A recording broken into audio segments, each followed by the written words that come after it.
Service the movie.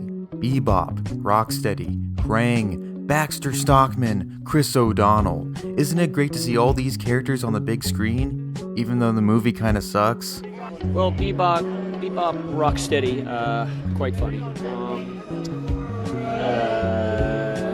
In a couple ways, it's more competent than the first, but in other ways, it doesn't seem to know its own audience. There's a total disregard for pacing and actually establishing most of its characters. No one really changes, no one really develops, but there is lots of flashy effects and action sequences, so I guess that makes it okay. Quite funny. It's by the numbers, obnoxious, but I highly recommend Raphael's favorite pizza, only at Pizza Hut for $11.99. Mad Max Payne 5, Lost in Time. I don't know how true this movie is to the expanded universe of Max Steel, but he doesn't look anything like his action figure counterpart. In fact, this was the action figure I had when I was a little kid.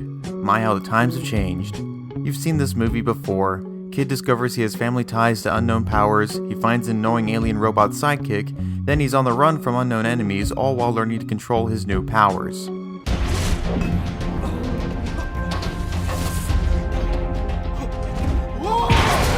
Practice.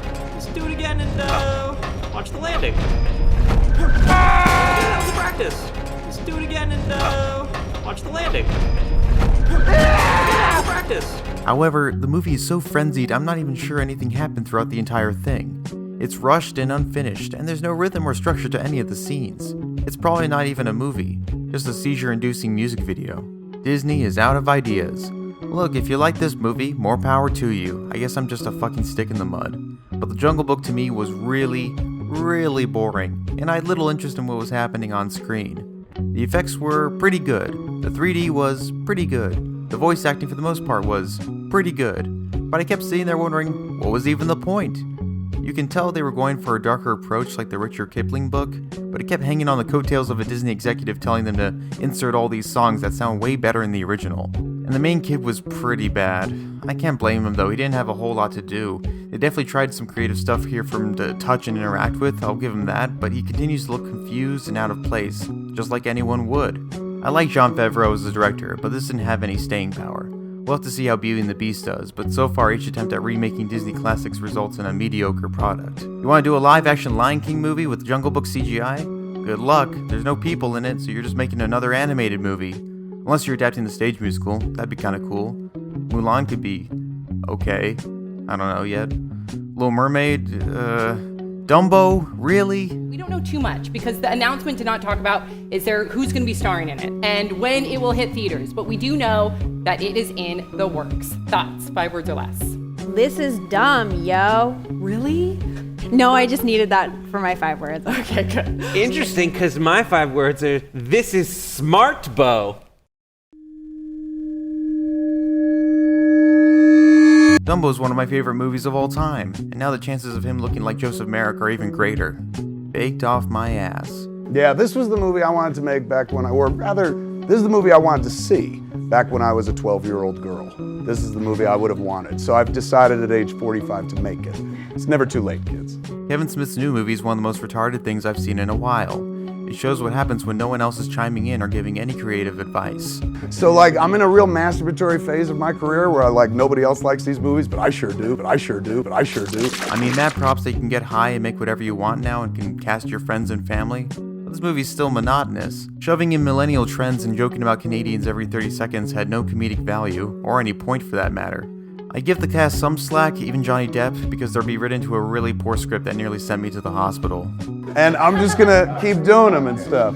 Rest in peace, Angus Scrimm. I really love the Phantasm series. I think the films, despite their flaws, show an immense amount of originality under a constrained budget, and so many of the visuals and characters are iconic. So I was excited to see the 5th installment, 18 years since the last film. Maybe it'll clear up the convoluted plot.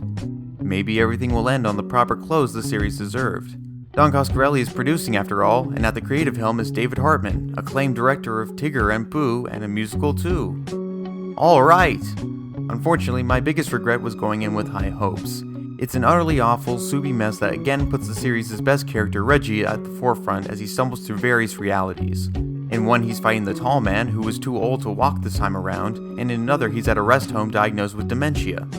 Maybe I have dementia too, because this feels like a half-assed departure from what I remember, and I have no idea where the creative team is going with this anymore. A complete missed opportunity. J.J. Abrams has said multiple times how much Phantasm influenced him in his younger years as a filmmaker, so I'm surprised he didn't want to jump in and give some creative input too.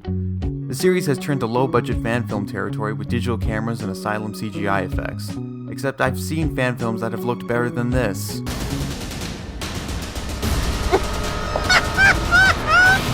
Maniac Mansion. What a hot mess. No one wants to see two college students make their first porno in some dirty building. Apparently it draws some inspiration from David Lynch and the whimsy of the Wizard of Oz, but God forbid I picked any of that up. And what's with this guy anyway? Nothing he says or does makes any sense. He's just fucking weird. And the other guy, I don't think he even talks at all. Except for maybe at the end. But you wouldn't know that because you probably stopped watching after the opening credits because you knew how stupid this film was. If I can even call it a film. Manipulative bile. I don't even know if I can just call this propaganda. It's more like modern day religious porn. It doesn't match real life, but I can see how some of its target audience could enjoy watching it because it appeals to their interests or views. But is it any consolation that it was released on April Fool's Day?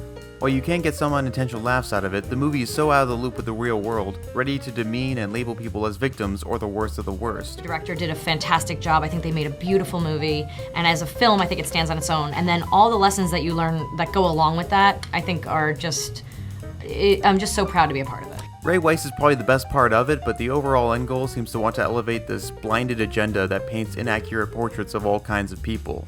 Not quite my tempo, but I'll be there when the third one comes out and see if this series has hopefully made any sort of improvement. God bless you. Careful, or you might end up on trial.